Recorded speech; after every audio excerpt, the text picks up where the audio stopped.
Ngayon po ay magpapasko. Ready na po ba ang lahat sa Pasko? Okay, marami nang tinuro sa atin, marami na tayong natutunan. Ito pong pag-aaralan natin ngayon ay portion nun pong mga dapat nating matutunan regarding sa kapanganakan ng ating Panginoon. Amen po ba? So kung magpapasko, nakapag-Christmas party ka na ba? Sino nag-Christmas party na? Kahapon nag-Christmas party ang church, napakasaya. At napakasarap ng pagkain. Tama po ba? Parang natawa sila. Okay, next natin. Sorry. Family reunion. Normally, ginaganap yan, bisperas ng Pasko, di ba? Or Pasko mismo, or Bagong Taon, or yung bisperas ng Bagong Taon. Christmas carols. Meron ba dito nagpapatugtog ka pa ng Christmas carols? Ang sarap sa pakiramdam. Ako po, personally, normally, pagka may dudungaw na, alam niyo kung sino yung dumudungaw. September na, pag pumunta ka ng mall, may mga Christmas carols na. Tama po ba? At ako personally, kapag nakakarinig ako ng Christmas carol, parang ang gaan sa pakiramdam. Parang nabubuhayan yung hope mo sa buhay. Something like that. Kasi naaalala mo na, oo nga pala, ang ating Panginoon nga pala ay pinanganak. Na minsan pinanganak at nakasama natin. Alright, and gift giving. Naibalot mo na ba yung mga regalo mo? Sino may regalo na? Parang ayaw niyo magregalo. Gift giving, yan lagi natin ginagawa. Pag magpapasko, tama po ba? Kung walang regalo, okay lang. Kung ang regalo, yun lang ang kinaya mo, okay lang. It's the thought that counts, sabi nga nila. Tama po ba? Okay, pero ano ba talaga ang mensahe ng Pasko? Ano ba talaga ang gusto ituro sa atin ng selebrasyong ito? At yan po ang title natin ngayon, ang himig ng Pasko. Ito po ang salita ng Diyos, John 3, chapter 3, verse 16 to 17. Ito po ay lagi na nating naririnig. Possible, kabisado na natin itong verse na to. Pero napaka-importante po nito dahil marami po tayong matututunan dito po sa verse na to. Basahin po natin. Sabi diyan, "For God so loved the world, that He gave His one and only Son, that whoever believes in Him shall not perish, but have everlasting life," or eternal life. "For God did not send His Son into the world to condemn the world, but to save the world through Him." Hallelujah. Let's pray. Hallelujah, Panginoon. Salamat muli sa umagang ito, O God. Muli buksan mo ang isip at puso ng bawat isa. In the name of Jesus, O God, sa umagang ito, muli ikaw lang ang makita, marinig at maramdaman. At sa iyo lang namin binibigay lahat ng papuri, pagsamba sa pangalan ni Jesus. Amen. Amen. Sige po, palakpakan natin ang Panginoon. Alright. Because of so much love, God gave His Son. Yan po yung isa sa binasa natin. Sobrang mahal po tayo ng Panginoon. Ultimo yung anak niya na ibigay niya na. Binigay niya sa atin ang kanyang anak. Sa Bible po, meron ba kayong alam na istorya na nag-alay o nagbigay ng anak niya, bukod kay Lord? Anong alam yung istorya? Abraham, tama. Inalay niya si Isaac. Buti na lang, it's a prank. Tama po ba? Kasi kung hindi, wala na si Isaac. Hindi na lalabas si Jacob at hindi na lalabas yung mga susunod pang mga henerasyon. Okay. Si Lord po, ibinigay yung bugtong na anak niya. Ganun niya tayo kamahal. At mamaya po, we will dig deep dito po sa pinag-uusapan po natin. And by that giving, we already know that dahil binigay ni Lord yung kanyang bugtong na anak, alam na po natin, ito papasadahan na lang po natin, alam na natin to. I-remind lang po tayo. Unang-una, Jesus Christ was born. Kaya nga may Pasko. Sabi sa John 1:14, "The Word became flesh and made His dwelling among us." Sabi sa John 1, sabi doon, "In the beginning was the Word, and the Word was with God, and the Word was God." Yung mismong salita, mismong si Lord Jesus Christ. Tama po ba? "And the Word became flesh and made His dwelling among us." Si Lord mismo, nagkatawan tao, at siya ay nabuhay na kasama ng mga tao noong panahon na yon. Tama po ba? So siya'y pinanganak, kaya po may Pasko. Kaya kung anumang marinig natin, hindi naman December 25 ang Pasko, it doesn't matter. Kasi kung hindi December 25, kailan natin isi-celebrate ang kapanganakan ng ating Panginoon? Tama po ba? Sabihin man na hindi nga, possible, summer daw yon kasi nakalabas yung mga shepherds sa kanyang mga sheep. Pero again, it doesn't matter. Ang importante, sineselebrate natin kasi we want to remember na minsan pinanganak ang ating Diyos at nagkatawang tao. Amen po ba? Okay, tuloy po tayo. Pangalawa, Jesus Christ lived with us. Philippians 2:7, rather He made Himself nothing, but taking the very nature of a servant, being made in human likeness. Totoo naman na si Lord Jesus Christ ay nakasalamuha ng mga tao noong panahon niya. Tama po ba?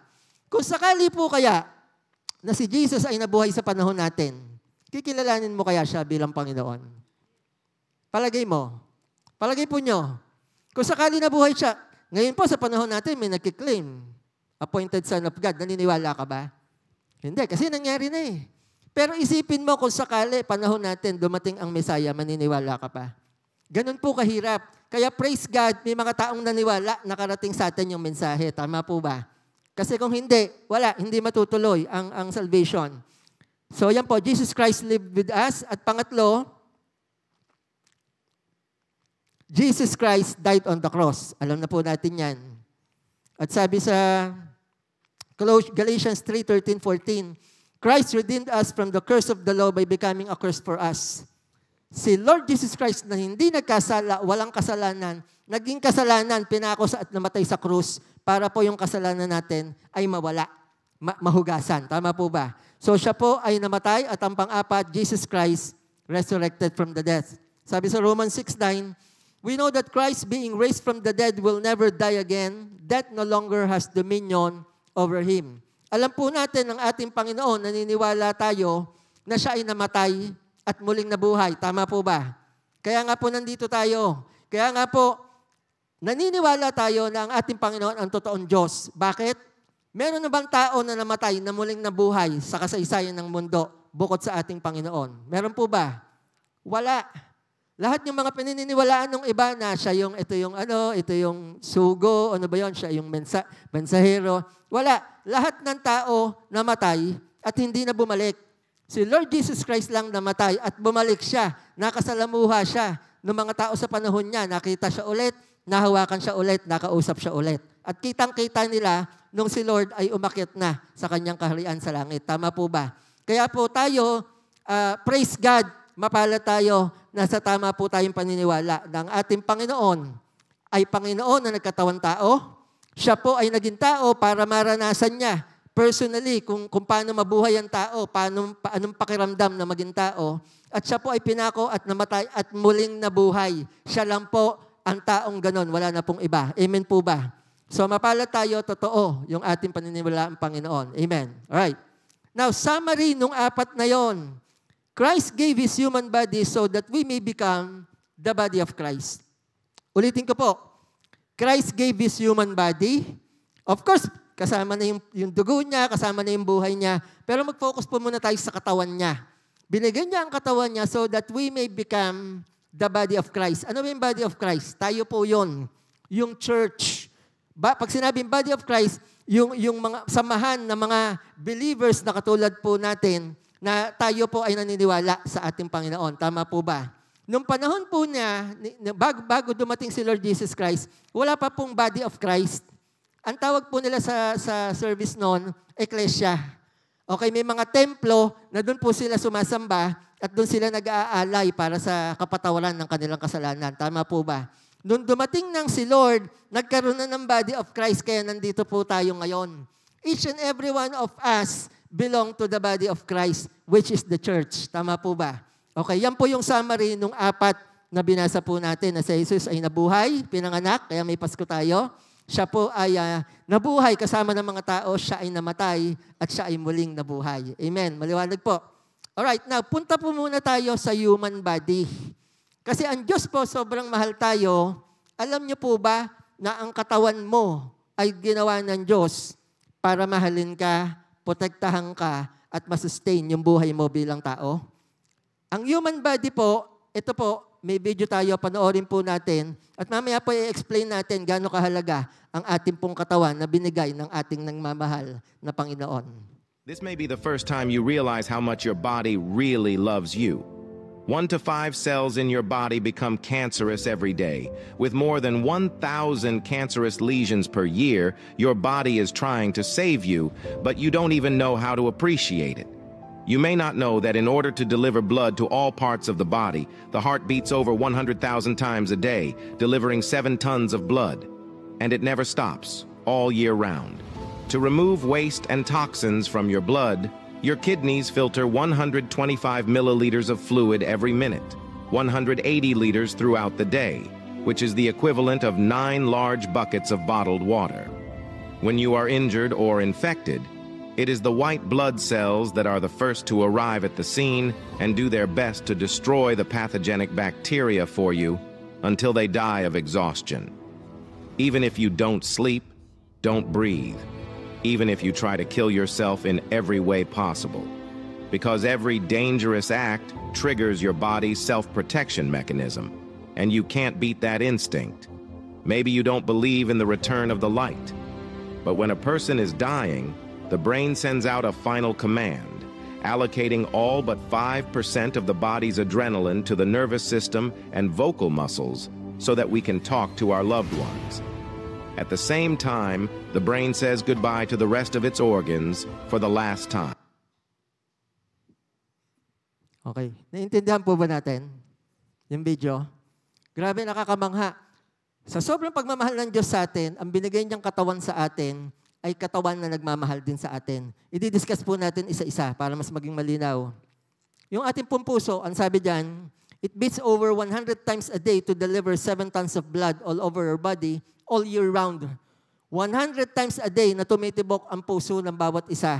Para po yung dugo natin sa katawan mula paa hanggang ulo, tuloy-tuloy na nagsi-circulate para po tayo tuloy na mabuhay. Tama po ba? Yung ating kidneys, filters 180 liters of fluid every day or per day to remove waste and toxins from our body. Ito pala yung parang basurero ng katawan natin, yung kidney natin. Konting science lang po tayo ha. To remove waste and toxins para alisin yung mga dumi, yung mga basura at yung mga masasamang bagay sa katawan natin. Sa blood natin.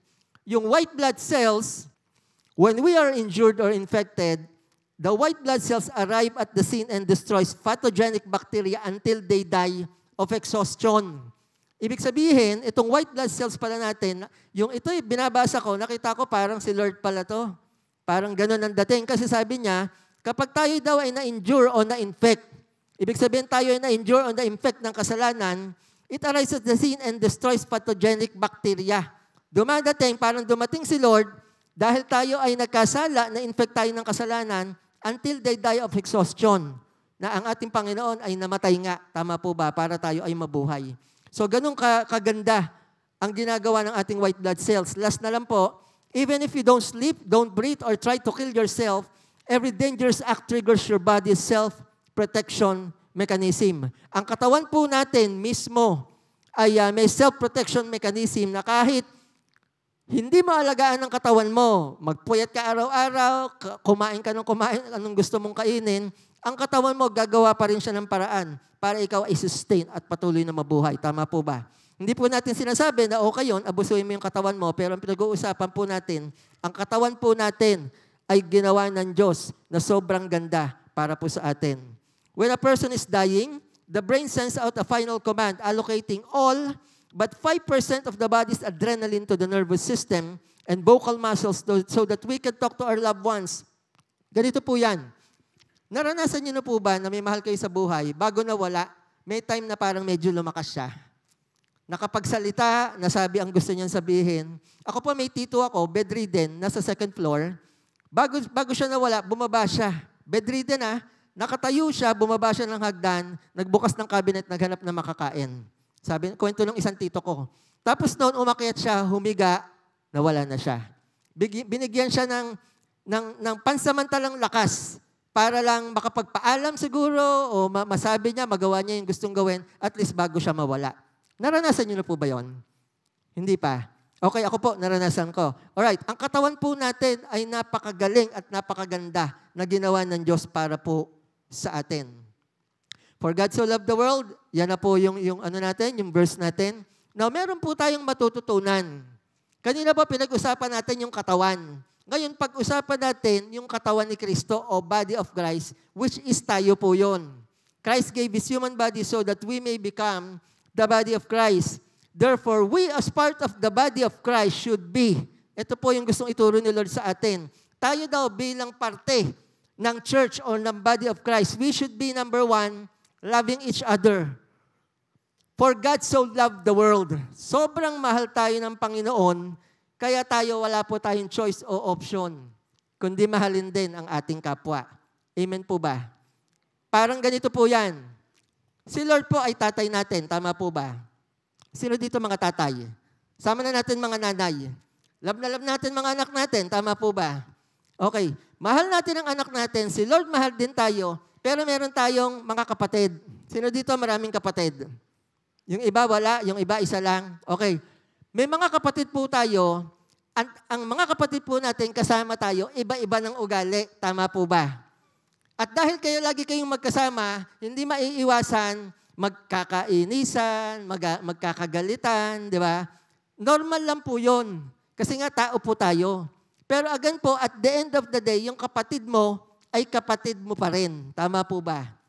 Tama po ba? Okay. Yung kapatid mo, kahit sabihin mong galit ka dyan, inis ka dyan, ayaw mo na dyan, at the end of the day, kapatid mo pa rin siya. Now, ang prayer po natin, ganito. Tayo po ay may mga biological na kapatid na mahal din natin. Tama po. Okay. Bilang body of Christ, ito po ang tinuturo sa atin ng Panginoon. Na ang ating mga kapwa dito sa simbahan, na katulad natin believers na naniniwala, nagtitiwala, sumasamba sa ating Panginoon, iturin din natin parang tunay na kapatid. Amen po ba? Naiisip niyo po ba yung pinag-uusapan natin? Okay. Yun po ang gusto ng Panginoon. Kung mahal na mahal mo yung biological na kapatid mo, why not, ganun din ang gawin mong pagmamahal doon sa mga kapwa mo na kasama mo sa simbahan. Lingunin mo nga yung katabi mo, sabi mo, I love you. Grabe yung iba, sinamantala. Merong hindi. Yung iba naman, kumaka I love you, grabe. Okay.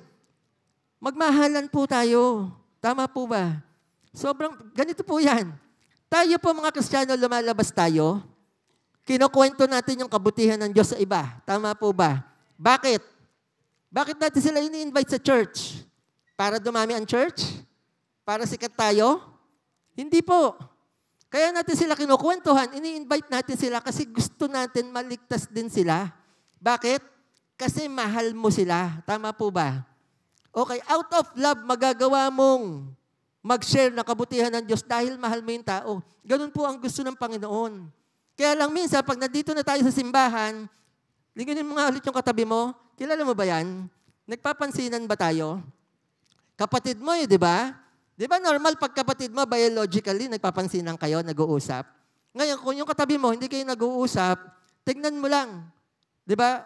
Prayer natin, balang araw, magkakakilala kayo, mag-uusap din kayo. Kasi kapatid mo yan in the body of Christ. Amen po ba? Uulitin ko po, ang dalangin po natin, kung gano'n natin kamahal yung biological natin na kapatid, sana ganun din ang maging trato natin sa mga kapatid natin sa simbahan. Kasi tayo po ay hindi nagkataong nagkasama-sama dito. Tayo po ay dinala ng Diyos dito para tayo po ay magmahalan, magtulungan, magbigayan. Amen po ba? At magturingan na tunay na kapatid. Pangalawa, we as part of the body of Christ, we should be giving to each other. For God so loved the world that He gave His one and only Son. Si Lord nga, yung anak niya, bugtong na anak na ibigay niya.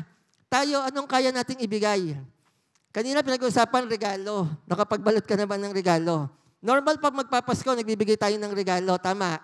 Tama po ba? Pag hindi na magpapasko, nagbibigay ka pa ba? Hindi na. Nagbibigay pa rin, praise God. Okay, ganito po. Hindi lang sa material. Ano pa ang kaya nating ibigay sa kapwa natin na kapatid natin sa simbahan? Ano pang pwede? Pangunawa, salamat po. Prayer, oras mo, panahon mo. Minsan may mga kapatid tayo nawawala. Maaari may mga pinagdadaanan. Di ba? Gasino lang yung dalawin mo naman. Kumustahin mo naman, i-message mo naman, i-text mo naman, tawagan mo naman. Baka may pinagdadaanan lang, kailangan lang ng kausap. Tama po ba? Okay. Ulitin ko po, marami tayong pwedeng ibigay. Oras, panahon, ano pa? Pwede pang unawa, pag-intindi. Minsan, konting kibot, hindi natin maiwasan, nagkakakiskisan, hindi natin maiwasan. nagkakagalitan. Baka pwede naman bigyan natin ng konting pangunawa. Baka yung kapatid mo, minsan hindi mo maintindihan, biglang nagalit, biglang sumigaw, nagalit ka na rin. Pwede naman natin sigurong inawain, bakit biglang nagkaganon siya? Baka naman may pinagdadaanan lang. Kasi kapatid mo yan eh. Ulitin ko po, at the end of the day, magkakapatid po tayo. Normal ang magkakaroon ng kagalit, ng kainisan, pero at the end of the day, ang gusto ng Diyos, tayo po ay magmamahalan. Amen po ba? At tayo ay magbibigayan. Pangatlo, protecting each other.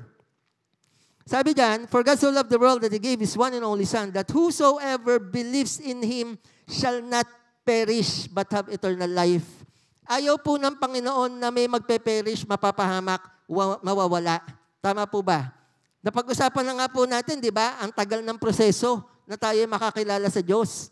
Ang ayaw ni Lord, nandito na tayo sa simbahan, member ka na ng body of Christ, tapos magpe-perish ka pa, mawawala ka pa. Tama po ba? Kaya po ang sabi diyan, tayo po ay magprotektahan. Mag-alalayan po tayo. Tayo po ay magpalakasan. Tayo po ay tignan po natin yung kapwa po natin para po walang magpe-perish. Amen po ba? Lahat naman po tayo dito, alam natin lahat tayo ligtas na. Tama po ba? Saan po tayo pupunta pagka wala na yung katawan natin? Sa langit. Yun po, we profess in the name of Jesus, lahat dito, walang mawawala, walang magpe-perish. Amen po ba? Lahat tayo, pag dumating yung panahon, lahat tayo pupunta sa langit. Ayaw natin sa impyerno, mahirap doon. Tama po ba? And eternal yon, forever, walang katapusan. Kaya lahat tayo sa langit lang pupunta. Tama po ba? Yan yung prayer natin. At pang-apat, we should be helping and not condemning each other. For God did not send His Son to condemn, but to save the world through Him. Bilang tayong mga magkakapatid sa body of Christ, magtulungan po tayo. Ano ba yung mag-condemn? Ano ba yung condemn? Parang hahatulan mo yung kapwa mo. Di ba? Halimbawa, meron kang close. Meron siyang nakainisan. Tapos, since close mo yon, makikinig ka sa kwento niya. Tama po ba? Tapos, ganun ka na rin. Oo nga, ganyan nga yan. Oo nga, tama ka. Minsan, normal reaction, pero kung iisipin natin, kapatid mo rin yun eh. Tama po ba? Ako po, tinatamaan din ako dito. Kasi ganun din ako. In times. Di ba? Ka-close mo, kayo lagi magkausap, pag may kinuwento sa'yo, maniniwala ka. Mas maganda, kausapin mo rin yung isa. Diba? Maging mediator ka. Kasi, pag narinig mo yung istorya ng isa, malamang sa malamang, ang punot dulo ng lahat, hindi lang nagkaintindihan. Tama po ba? Maaring parehong tama, maaring parehong mali. Pero ikaw, bilang nakakaintindi, sana ang gusto ni Lord, gamitin ka ni Lord para yung may mga ganyang pagkakataon, ikaw ay makakatulong para magkaroon ng kaayusan. Amen po ba? Tulungan po natin ang bawat isa. Uulitin ko po, ako po tinatamaan din. Uulitin ko po, bawat isa sa atin dito magkakapatid. At wala tayong choice kundi tiisin. Dahil kapatid mo yan. Tingnan mo nga ulit yung katabi mo. Sabihin mo, titiisin kita. O, di ba? Nagkatiisan na. Ganun po talaga eh. Di ba? Let's face it. Ganun talaga eh. Bakit po tayo pumupunta dito every Sunday? Anong purpose? Di ba, kakanta, tataas kamay, sasamba, papalakpak, makikinig, uuwi. Tapos, ano na? Tama po ba? Kaya tayo pumupunta dito kasi reunion natin to bilang body of Christ every Sunday. Tama po ba? Dapat tayo masaya, dapat tayo, yung mga kasama natin dito, ang tingin natin kapatid talaga at mahal din natin. Tama po ba? Okay, tuloy po tayo. Ganito po yan. Meron po tayong video. Alam niyo yung AI, Artificial Intelligence, sino dito gumagamit ng ChatGPT? May nangingiti. Okay, yung ChatGPT po, napakagandang app or platform. Kung hindi ka sanay magsusulat, gumawa ng mga correspondence, mga letters, gamitin mo ChatGPT, ang galing mo na. Kaya lang, payo ko lang, wag mo siyang gamitin as is. Gawin mo lang siyang guide para at least yung laman ng gusto mong sabihin, ikaw pa rin, personal pa rin, galing pa rin sa'yo.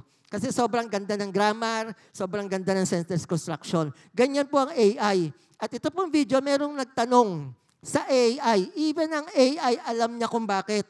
Okay, ulitin ko po. Bakit kailangan nating magmahalan, magprotektahan, magbigayan at magtulungan? Dahil ang kaaway po, hindi titigil hanggat hindi masisira ang body of Christ. Ang kaaway po, hindi na po siya nagbababad sa labas. Ang binababaran niya, yung body of Christ. Bakit? Kasi, unang-una, naiinggit siya sa atin. Kasi siya, pupunta na siyang impyerno, condemned na siya eh. Tayo may chance makarating sa langit, tama po ba? Pangalawa, naiinis siya sa atin kasi tayo nagkukwento ng kabutihan ng Diyos. In the process, maraming tao na kanya na, mapupunta pa kay Lord kasi ginamit tayo, tama po ba? So sa body of Christ, again, ito pong video na to, even AI alam niya kung paano kumilos ang kaaway. Ito po yung panoorin natin ngayon at mamaya pag-uusapan natin. Sige po, let's play. If you were the devil, how would you keep people as far away from God as possible without them realizing it? Well, if I were the devil, I'd start by corrupting mainstream religion, turning it into a tool for control, hypocrisy, and division. I'd twist sacred teachings into rules that breed judgment and fear, driving people away from faith and making them question the authenticity of God's message. I'd divide believers against one another, creating conflict within their own community so they'd focus on fighting each other rather than seeking unity or truth. I'd then create distractions that seem harmless but consume their attention, pulling them away from spiritual growth. I'd promote materialism, convincing them that happiness comes from possessions. I'd encourage a culture of busyness, leaving little time for reflection or connection with the divine. And finally, I'd ensure that doubt and fear overshadow faith and love so they become too disillusioned to ever seek a higher power. Wow. Naintindihan niyo po? Iisa-isahin natin para mas maging malinaw. Ang kaaway po, yung AI alam na alam niya ang schemes of the devil. Dapat po alam din natin para tayo po ay nakakapag-ingat at nakakapagtulungan bilang body of Christ. Enemy strategy number 1, corrupting religion by turning it to be a tool for control, hypocrisy, and division. Dito po sa simbahan, hindi po tayo nagko-control. Dito po sa simbahan, tayo po ay nagmo-motivate. Tayo po ay nag-i-inspire.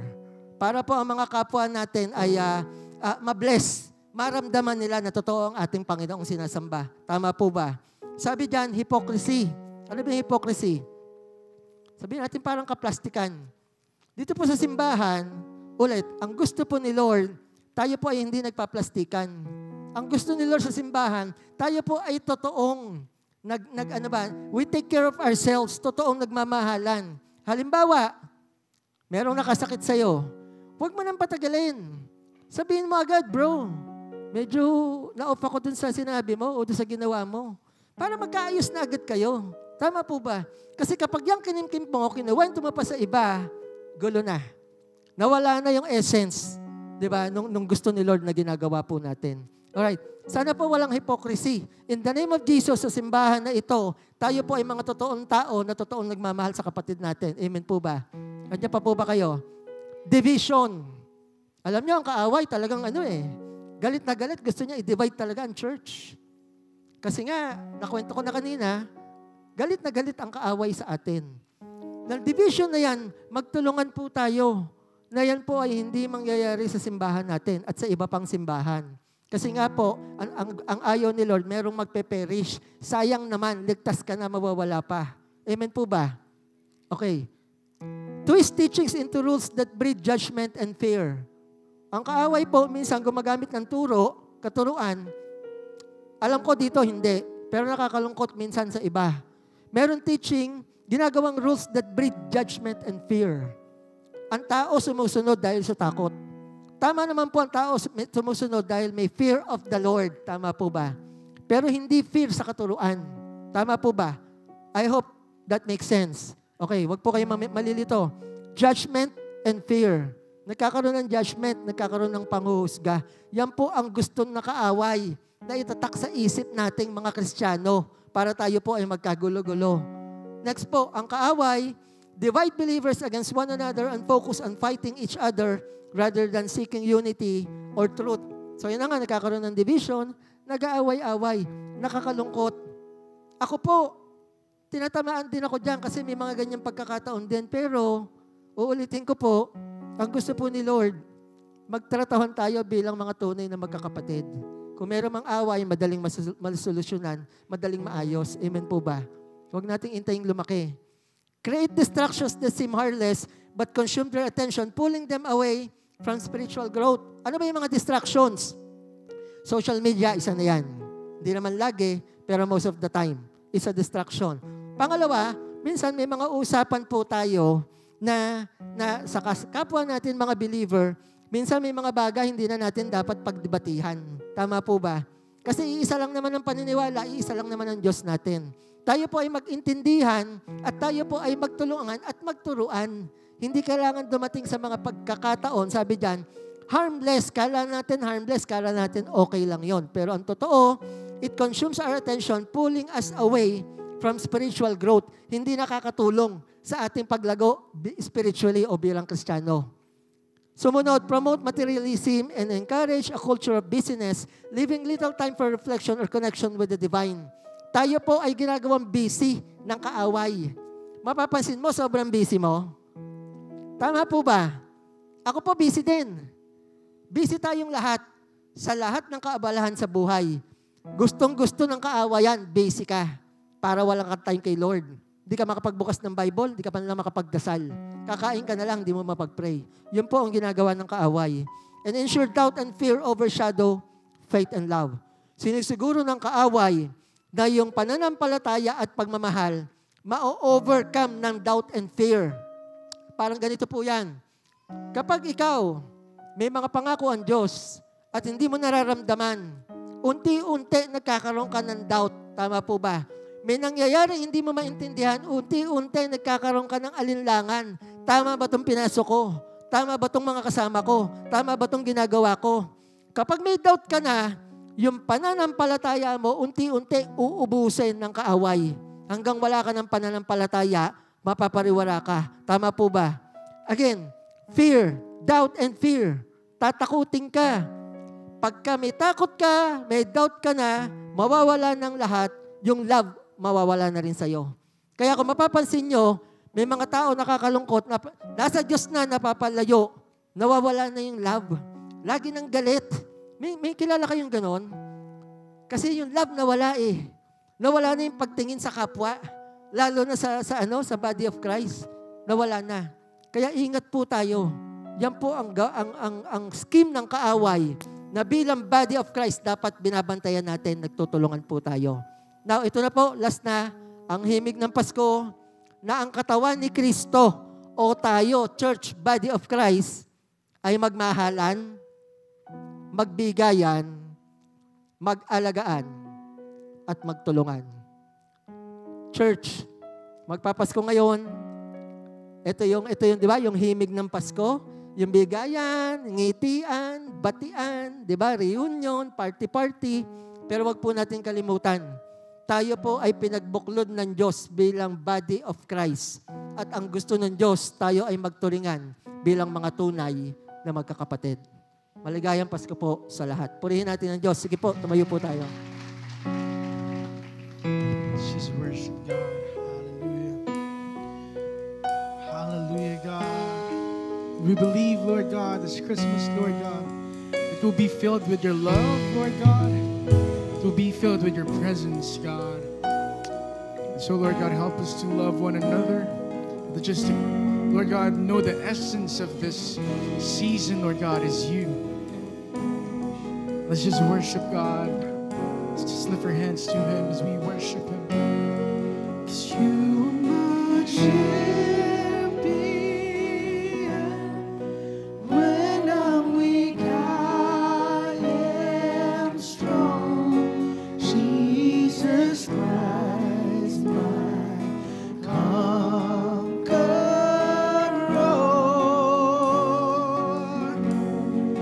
Victory is when I call the one.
First, sabi sa John 1:12, yet to those who receive Him, to those who believe in His name, He gave the right to become children of God.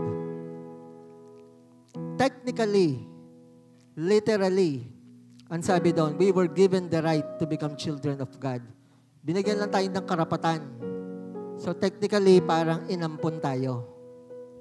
Pero spiritually, and by our faith, tayo po ay children of God. Amen po ba? We are sons and daughters of the Lord Most High. At ngayong hapon na to, salamat sa mensahe ng Panginoon dahil itinuro niya sa atin na tayo bilang body of Christ, dapat tayo nagtuturingan bilang totoong magkakapatid. Kaya hindi mo kakilala, siguro pagkakataon na, pwede mo siyang kilalanin. Every time pupunta ka dito, makipagkilala ka. Kasi ang gusto ng Diyos, tayo po ay nagmamahalan bilang mga magkakapatid. Taas po natin ang ating mga kamay. Hallelujah. Panginoon, salamat po sa umagang ito, O God. Salamat po sa itinuro mo na as body of Christ, kami dapat ay nagtutulungan, kami dapat ay nagmamahalan, kami dapat ay nagpoproteksyonan, kami lahat dapat ay nagbibigayan, O God. At salamat, Panginoon, dahil Lord, Ikaw ay Diyos na buhay, Ikaw ay Diyos na mga Diyos, Hari na mga hari, O God, na sobra mo kaming mahal, O God. At dahil sa pagmamahal na yan, Lord, i-download mo sa puso namin, O God, na ang kapwa namin, lalo na ang kasama namin sa body of Christ, ay matutunan din naming mahalin, O God. Salamat, Panginoon, sa mensahe mo, O God. Ito po ay aming babaunin at paglabas namin ang bahay-sambahan mo, kami po ay magiging mas mabuting tao at mas mabuting kapatid para sa aming mga kasama. Purihin ka, O Diyos, sambahin ka. Hallelujah. Let your name be praised sa buhay ng bawat isa. Let your name be glorified and lifted up. O God, kung meron man dito may sakit ka, may kamag-anak ka na may sakit, mahal sa buhay, in the name of Jesus, yung sakit na yan, Lord, unti-unti mong tunawin, O God, sa pangalan ni Jesus. Kung meron man dito may problema ka sa finances, sa pangalan ni Jesus, ngayong umaga na to, isuko mo yan sa Diyos. At ngayong umaga na to, let's wait for breakthrough dyan sa finances mo, O God.